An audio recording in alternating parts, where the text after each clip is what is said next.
Good evening, everyone, and welcome to the City of Oxnard Planning Commission for Thursday, March 6, 2025. This meeting will come to order at 6:01 p.m. The public may view the meeting from home on the city's website, Spectrum Channel 10, Frontier Channel 35, or on the city's YouTube website.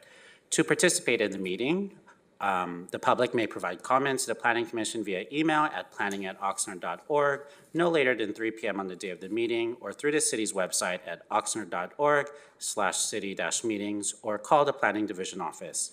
Additionally, those wishing to speak can dial the phone number listed at the bottom of the screen, follow the instructions to access the meeting, and press *9 to raise your hand, indicating your intention to speak on the agenda item being discussed. Madam Secretary, can we please have the roll call? Chair Arejo. Present. Vice Chair Dr. Stewart. Present. Commissioner Lopez. Here. Commissioner Nash. Present. Commissioner Schulke. Present. Commissioner Connolly and Commissioner Zielsdorf are absent. We have a quorum. Thank you, Madam Secretary. We will now move on to the Pledge of Allegiance. Commissioner Nash, will you kindly lead us in the Pledge of Allegiance? Please stand, place your hand over the heart, and recite with me. I pledge allegiance to the flag of the United States of America and to the republic for which it stands, one nation, under God, indivisible, with liberty and justice for all. Thank you, and be seated. Thank you very much, Commissioner Nash. The next agenda item is C, public comments on items not on the agenda. At this time, a person may address the Planning Commission on matters within the jurisdiction of the Planning Commission, including information consent items and any time not appearing on the agenda. The Planning Commission cannot take action on any item presented during public comments that is not on the agenda, and such item may only be referred to the Commission Secretary. Persons wishing to speak on public hearing items should do so at the time of the public hearing. Madam Secretary, are there any public comments for items not on the agenda? No, Chair. Thank you. The next is consent agenda, and with nothing listed, we'll move on to ex parte declarations for public hearing items. Please state any ex parte declarations, if any. I'll move across the dais. Commissioner Schulke. None, thank you, Chair. Thank you. Commissioner Dr. Lopez. None, thank you. Thank you. Vice Chair Dr. Stewart. None, thank you, Chair. Thank you. Commissioner Nash. None, thank you. Thank you, and none for myself. The next item on the agenda is Section F, Public Hearing, Project Name Oxnard Sand Management Plan.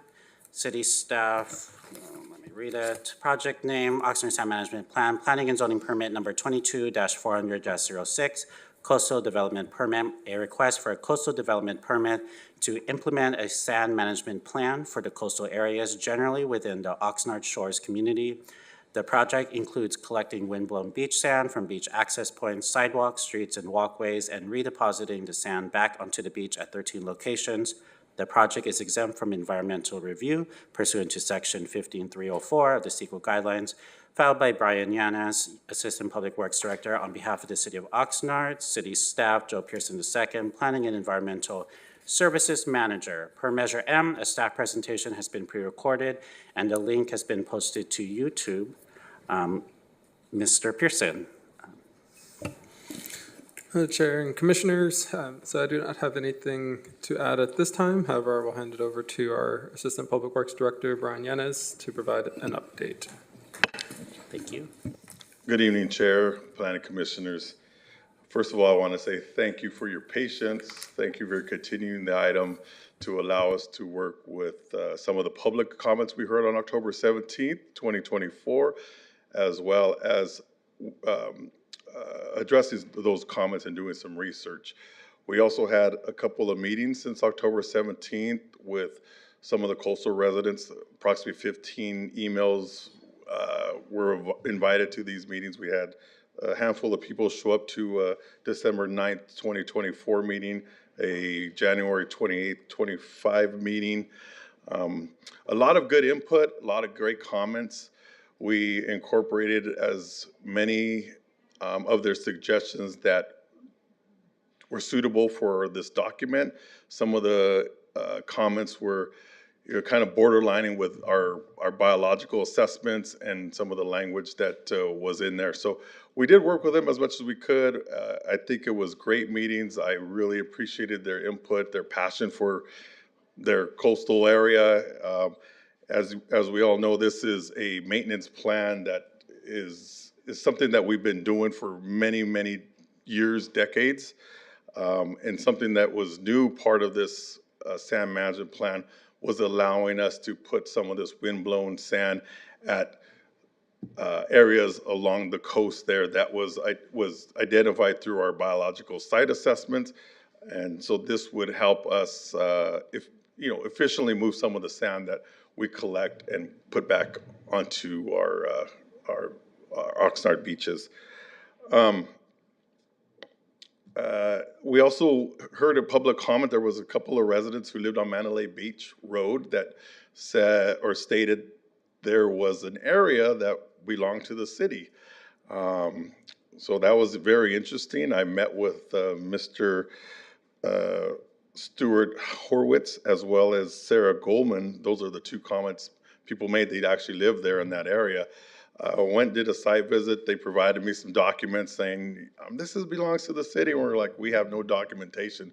So they provided some great documentation. I made a trip to the Ventura County Recorder's Office, worked with Joe Pearson, and lo and behold, we had some property that was not identified in the plan.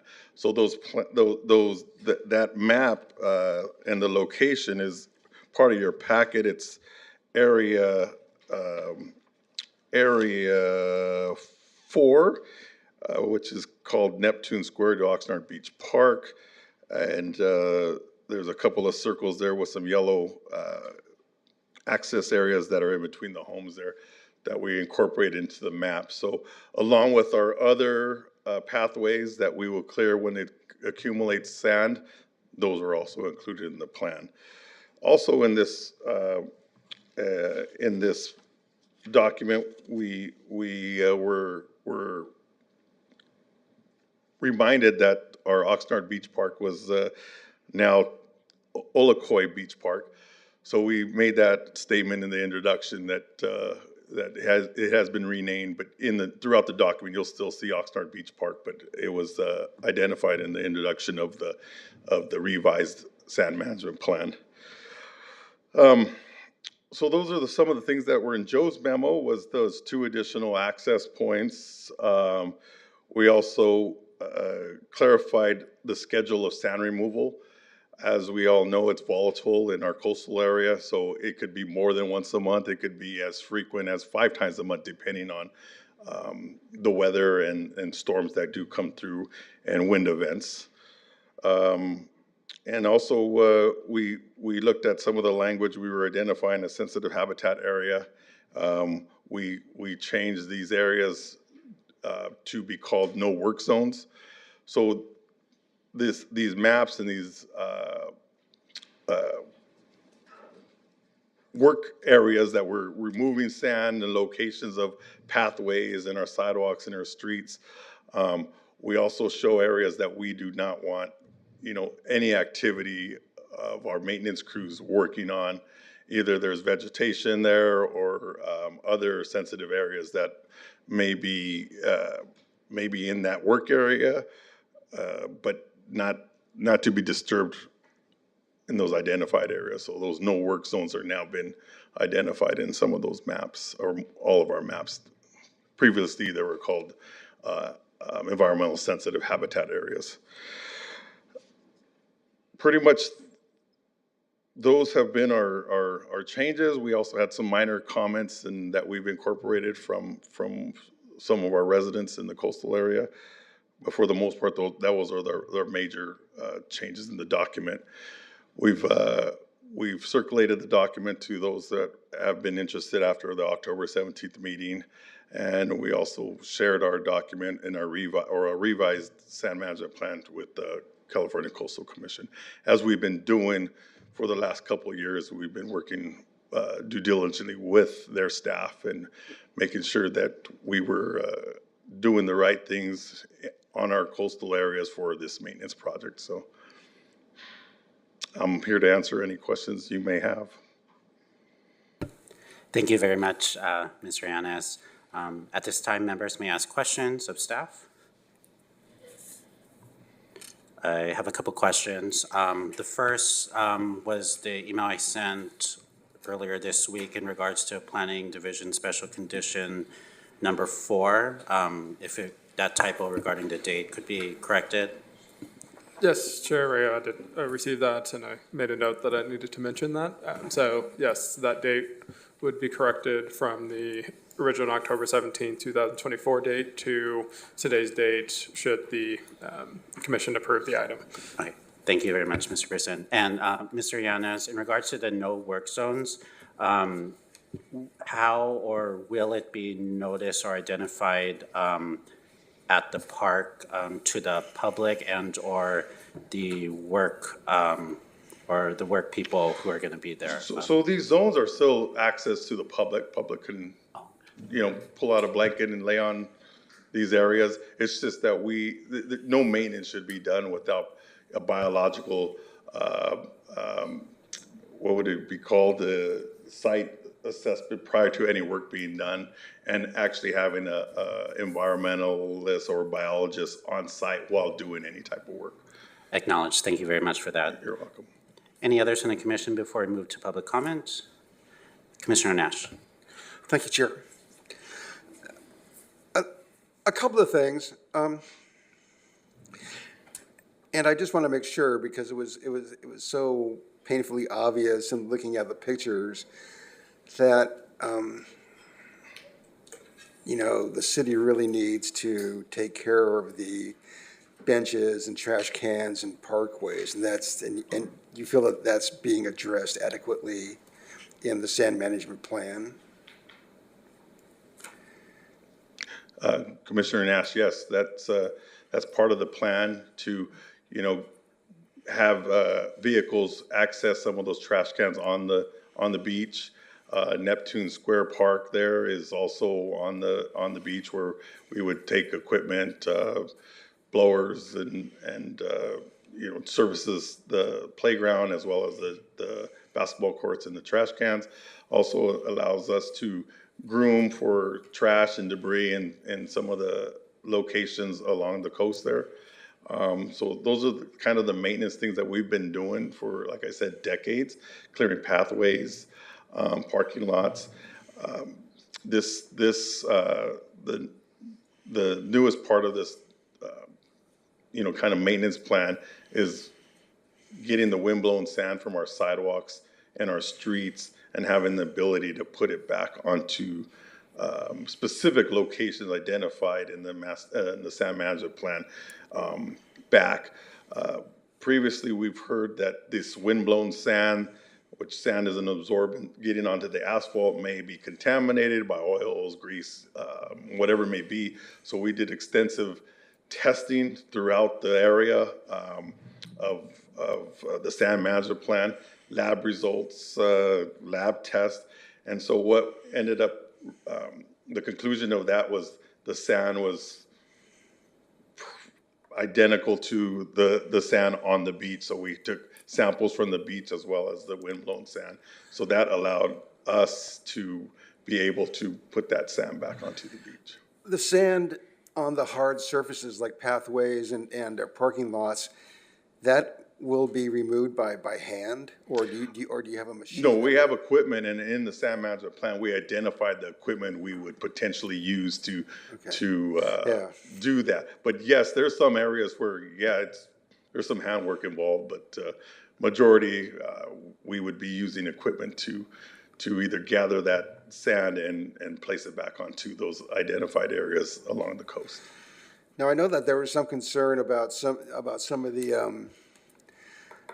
There was a stand of I think it's Mayaporum, if I'm saying that's right. Do you have any plan on removing that? Because it seems to be, there's a concern that it's an attractive nuisance where it might hide some questionable activity.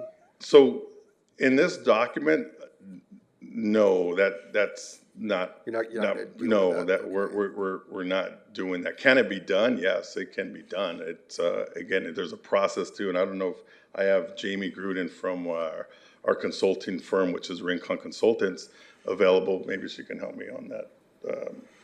Well, I just if it's a concern to the residents, then I'd hope that whatever process is available to address their concern, that they're made aware of how to jump through all of the hoops in order to get that stand removed. In addition to ice plant, which is not a native plant, but, it does stabilize the dunes, but I'll leave that up to the residents, whatever they want to do.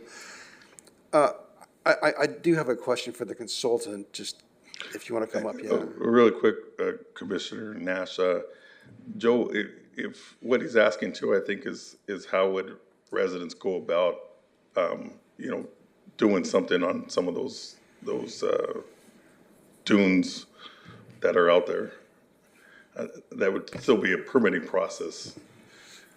So Commissioner Nash, it really depends on the areas. A lot of that area is state beach, so that's not owned by many of the residences on that beachfront area. So it would actually be getting permits through the state to actually even do the work on some of those areas. And yes, that would still need to go through a permitting process. Yeah, I just want the residents to know how to go about addressing that concern, if that's still a concern. I'm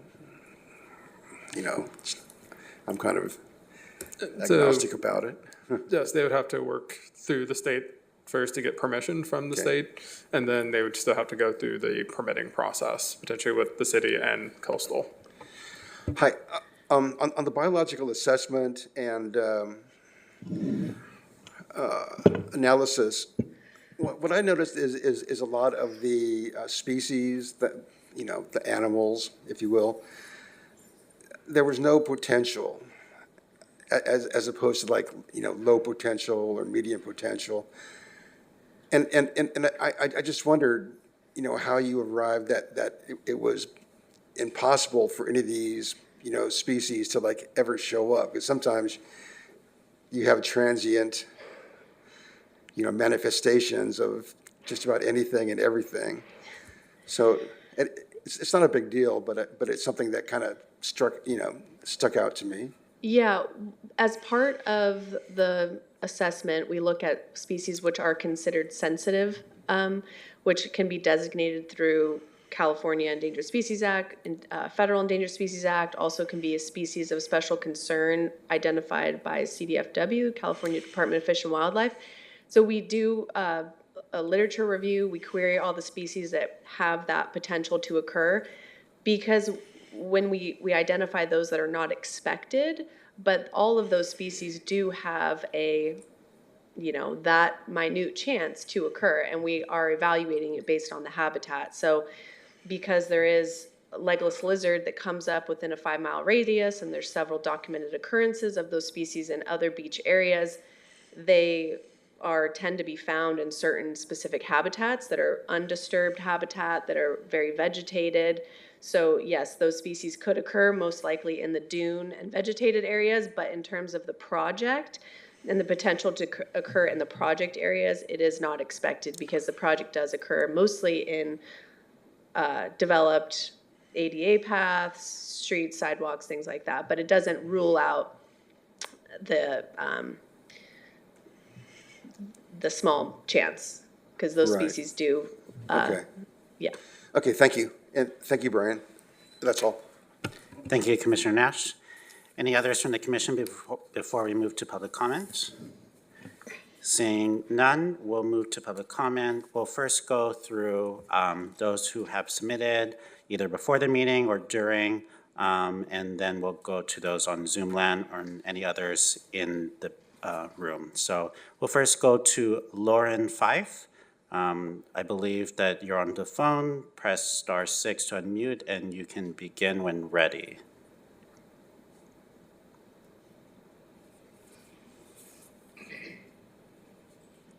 Again, calling for Lauren Fife. Press *9 to raise your hand to see if you were here. A raised hand. I think we see you. Yes, and we hear you, and you have 3 minutes. Okay, yeah, can you hear me now? Yes. Thank you. My name is Lauren Fife. I'm a resident of Oxnard and represent the Friends of Oxnard State Beach, a nonprofit group. You'll be hearing more from us as the city updates its local coastal program. I'm expressing views shared by many, if not all, of my neighbors in our community and visitors to Oxnard State Beach from all over Oxnard and surrounding communities. We're all directly impacted by this proposal.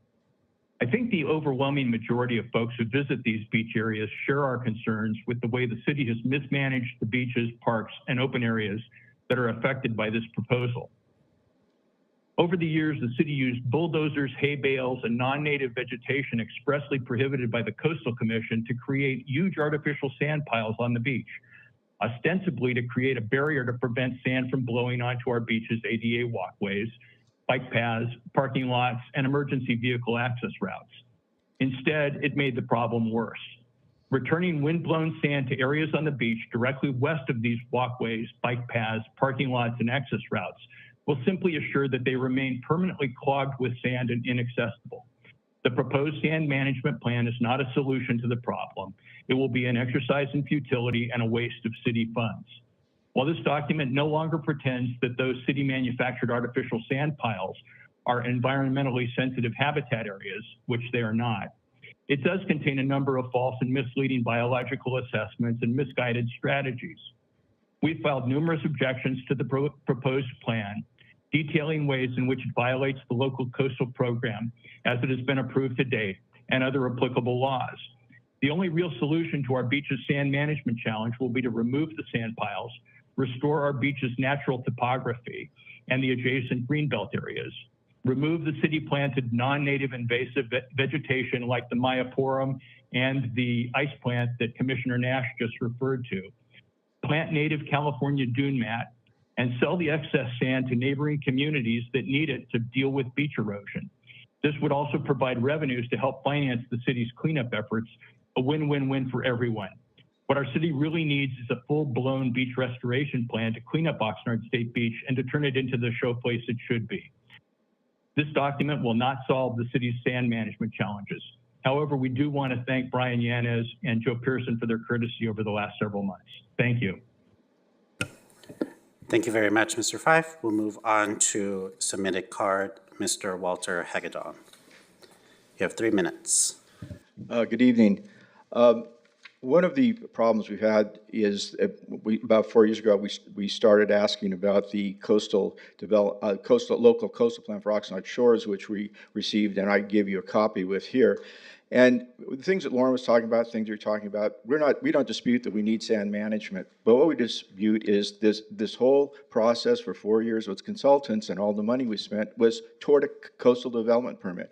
In the document I gave you, you can see that we didn't need that. We have the jurisdiction to do that ourselves. And what I think has been a waste of time is that if we were dealing with this locally and not trying to deal with the Coastal Commission, we would have been able to deal with this.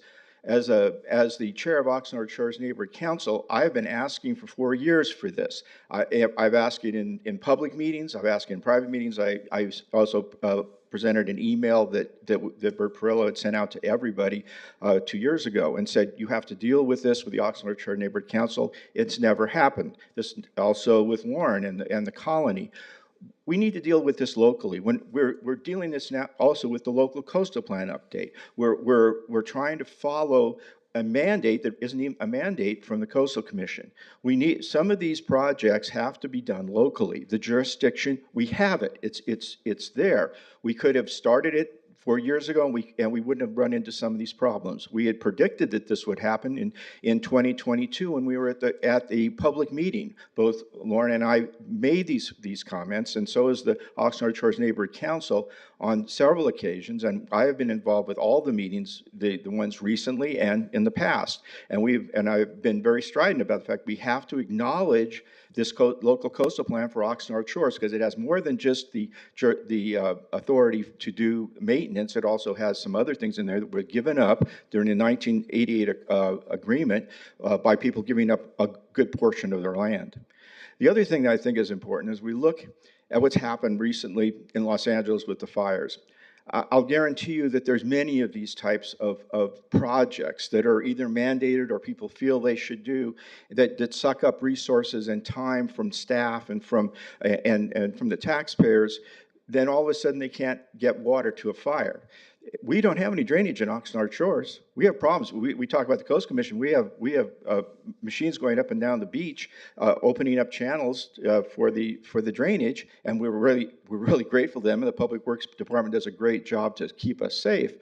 But in the end, we're not concentrating on that. I dealt with this several 9 years ago, but it's still a problem. We need to allocate these resources where they're needed. This was not needed. I don't think you should approve this permit. Thank you. Thank you, Mr. Hagadam. Madam Secretary, are there any others on Zoom land? No, Chair. Thank you very much. Before we close public comment, I'll ask if there's any closing remarks or response to public comment. I'm going to ask that you do respond to the public comments, or else I have questions of my own.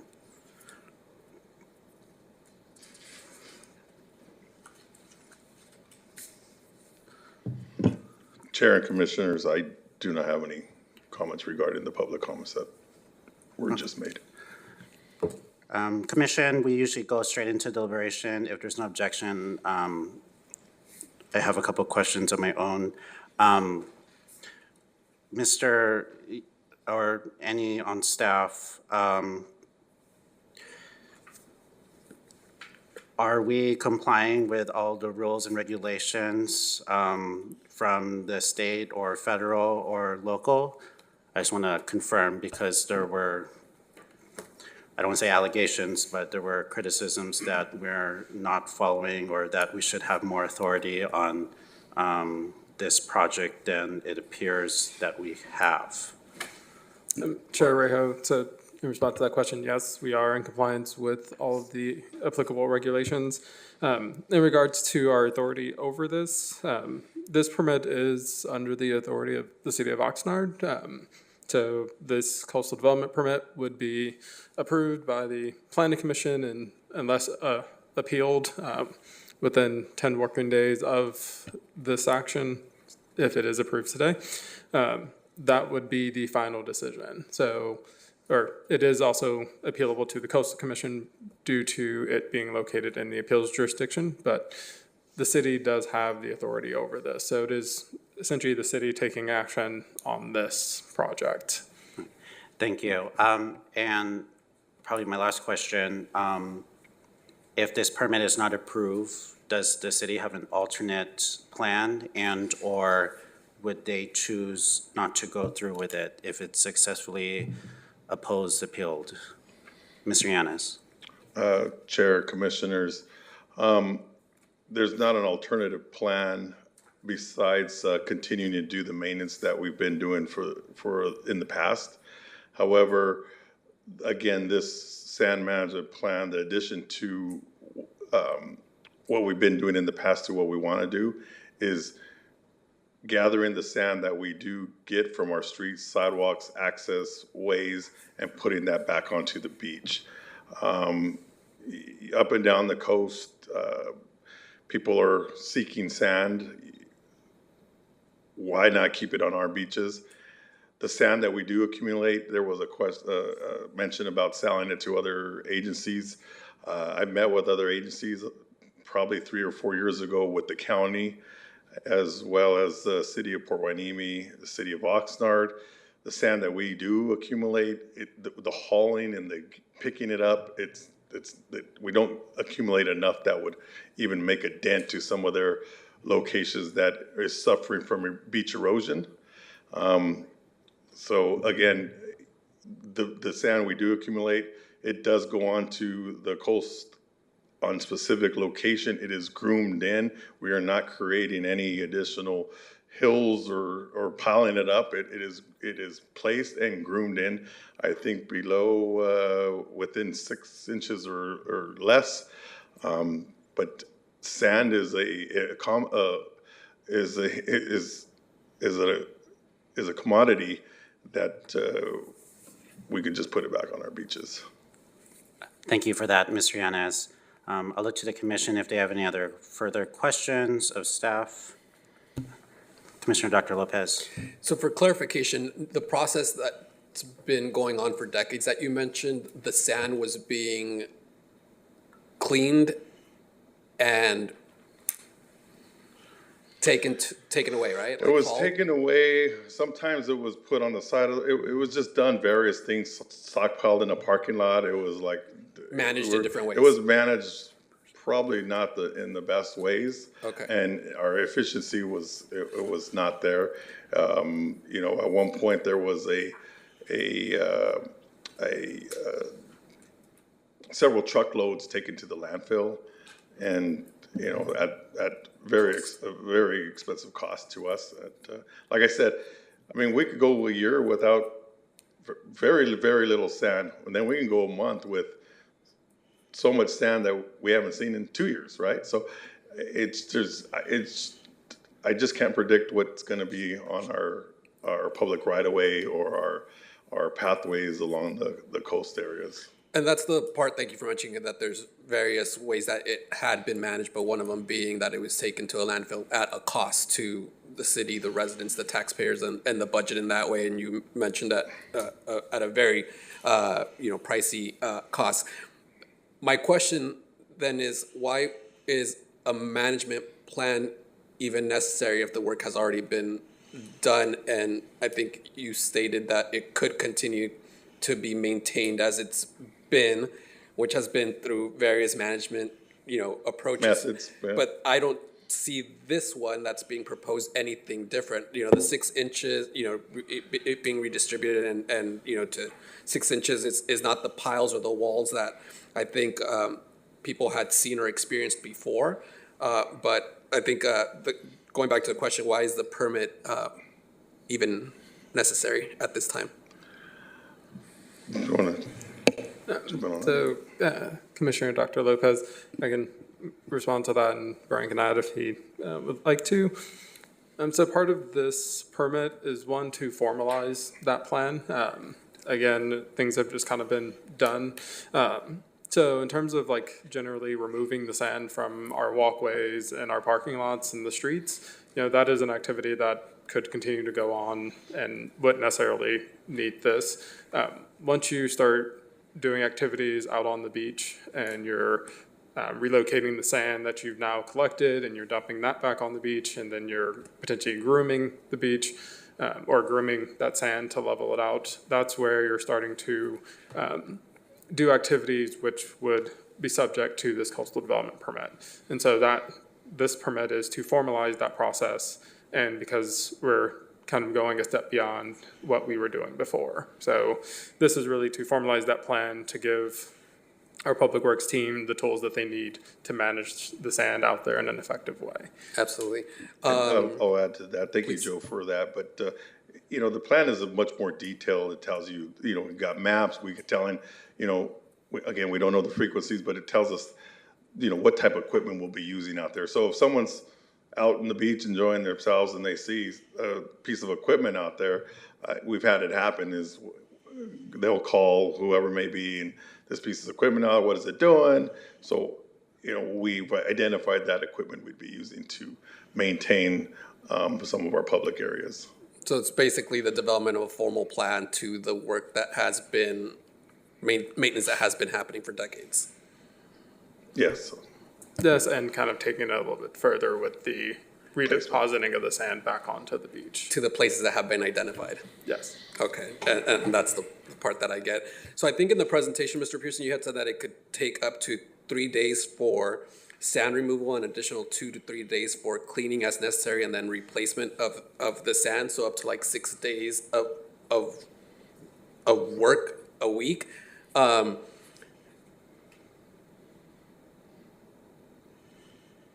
Is that something that the city currently has the resources to do?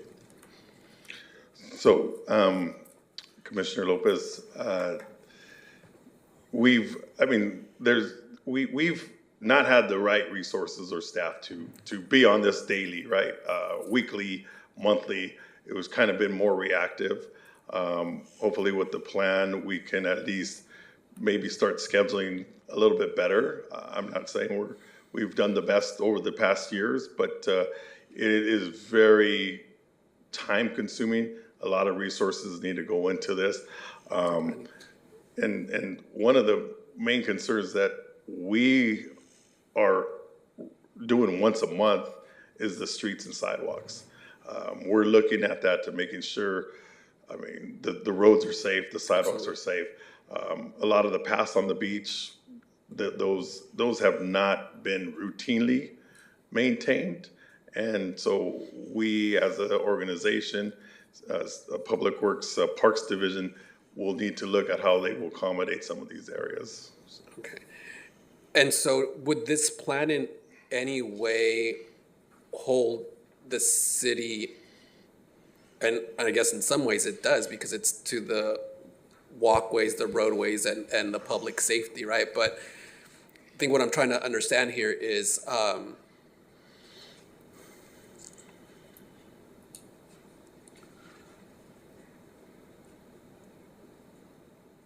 say the organization is ever again in a very difficult financial situation. I think you see other legislative bodies who are encountering, just projections that are really hurting them and their general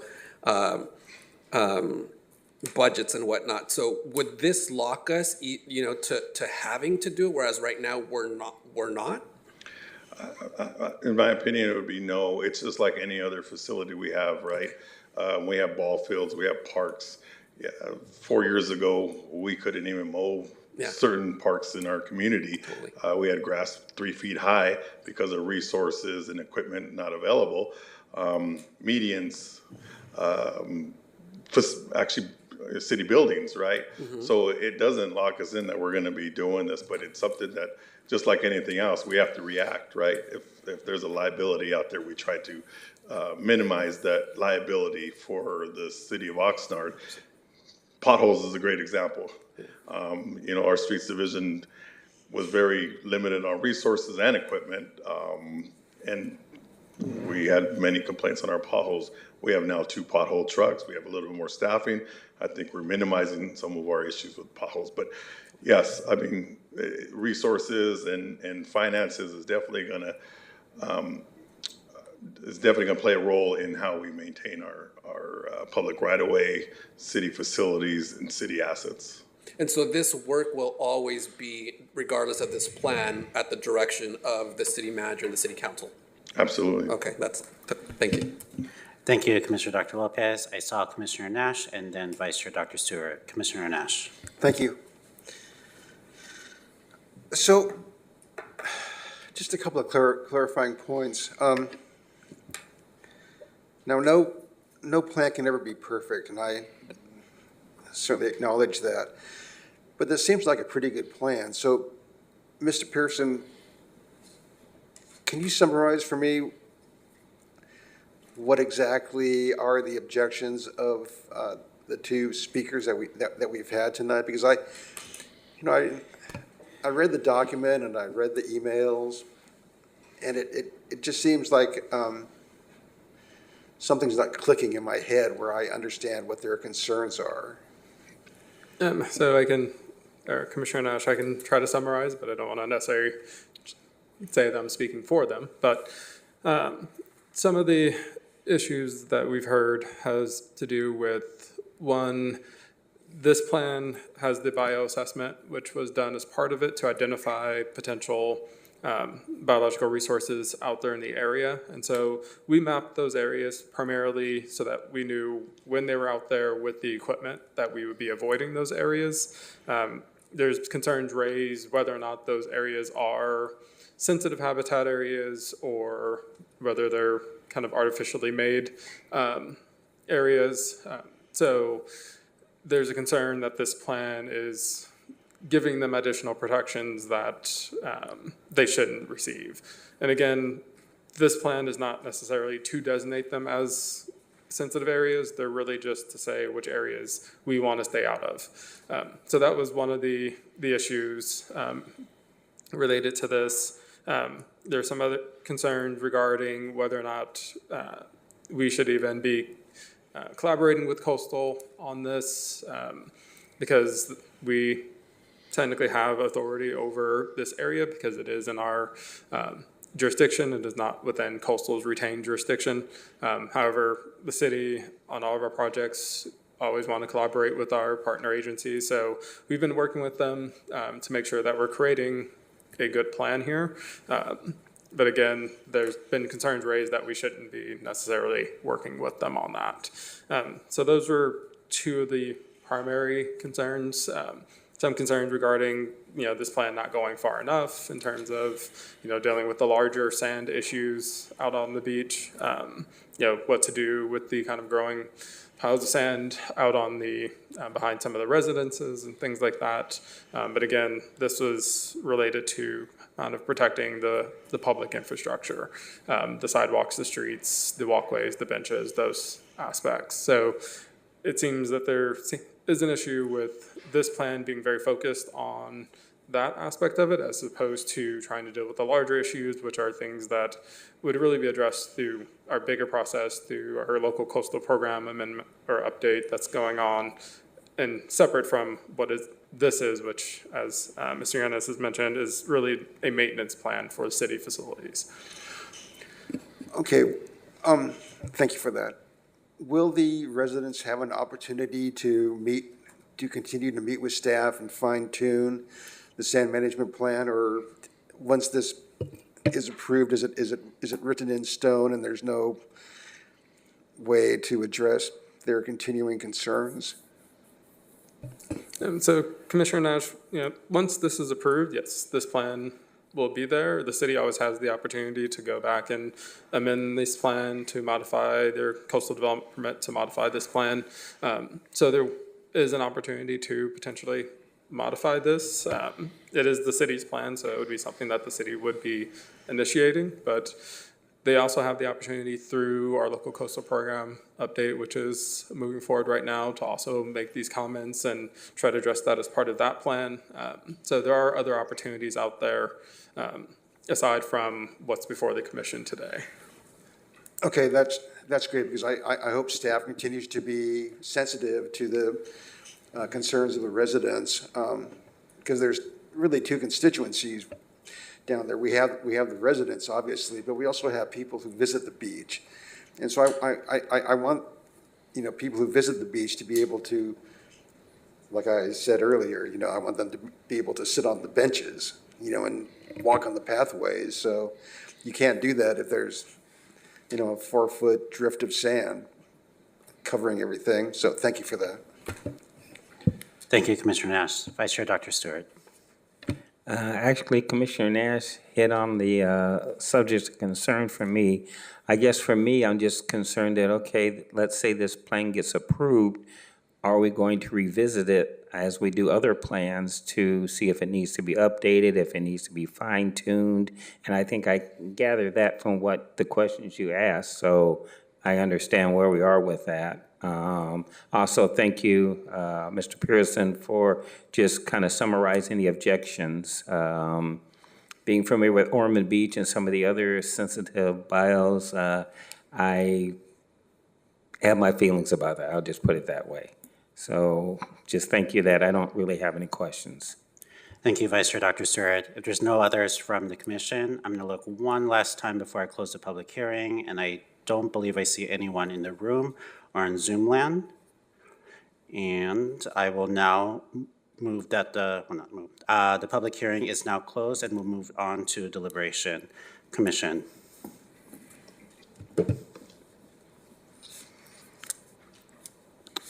I'll start off. I looked at this plan 6 months ago, and I felt it was even, in my opinion, in a good place to go. And so I'm very thankful that the city has met several times with the stakeholders and has delayed this so much. I'm kind of actually on the other side that I'm concerned it wasn't put forth sooner rather than later. But if more concerns were allayed, I'm glad for that. And I will, unless otherwise said by the commission, I look forward to approving this permit as presented. Any others from the commission? Seeing none, a motion is in order.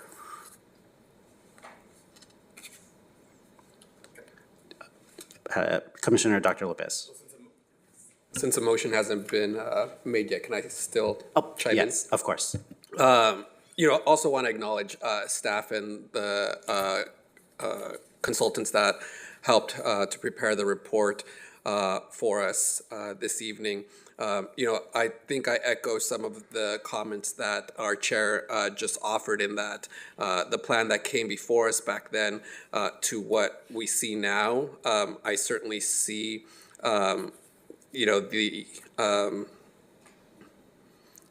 the changes that have been made, since it was last brought before us.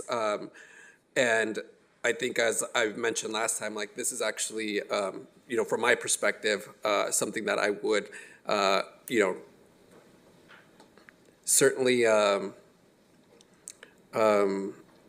appreciate from a staff perspective, in that there's steps being taken to formalize a plan for regular, ongoing maintenance. I certainly do appreciate the time that you all took to meet with residents. I do remember in October there was much more of a full house here, and thank you for sharing the updates on the subsequent meetings that have taken place, since October.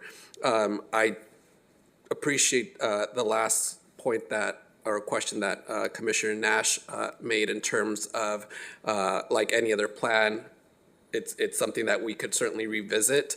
And I think at the very end, the point about, appreciating certainly that residents work closely with staff on the plan, but also looking at the second constituency, which he mentioned, which is the rest of the city and even visitors who come to visit our beaches. And I think for me, as we have historically done in the last 4 years, certainly while I've been on the commission, and I'm sure, has been a priority for commissions and commissioners prior, it's really thinking about the safety of the public. I have traveled the beaches after some of these storms, windstorms, rainstorms and whatnot, and it really does make traveling a bit of a challenge for some vehicles, particularly those that don't have, the bigger tires to be able to get through the sand and whatnot. I hadn't even thought about the sidewalks and the access points, entry points to the beach. And so looking at it from that perspective, also just in it providing access to our beautiful beaches, to the rest of the city, who, probably don't take as much advantage as we all should, but definitely wanted to recognize the work that has taken place over the last 4 or 5 months. Thank you, Commissioner Dr. Lopez. Any others from the commission? Commissioner Nash. I'm ready to move the recommended action. Thank you. I'll second it. Thank you. It has been moved by Commissioner Nash and seconded by Vice Chair Dr. Stewart that the Planning Commission find the project to be categorically exempt from environmental review pursuant to CEQA Guidelines Section 15304, Class 4 minor alterations to land, and adopt Resolution 2025-XX approving planning and zoning permit number 22-400-06, coastal development permit subject to certain findings and conditions. And if there's no objection from the motioner and the seconder, that the correction on Planning Division Special Condition 4 be updated from October 17, 2024 to March 6, 2025. Seeing no objection, is there any deliberation on the motion before us? Seeing and hearing none, Madam Secretary, can I have the roll call, please? Vice Chair Dr. Stewart. Aye.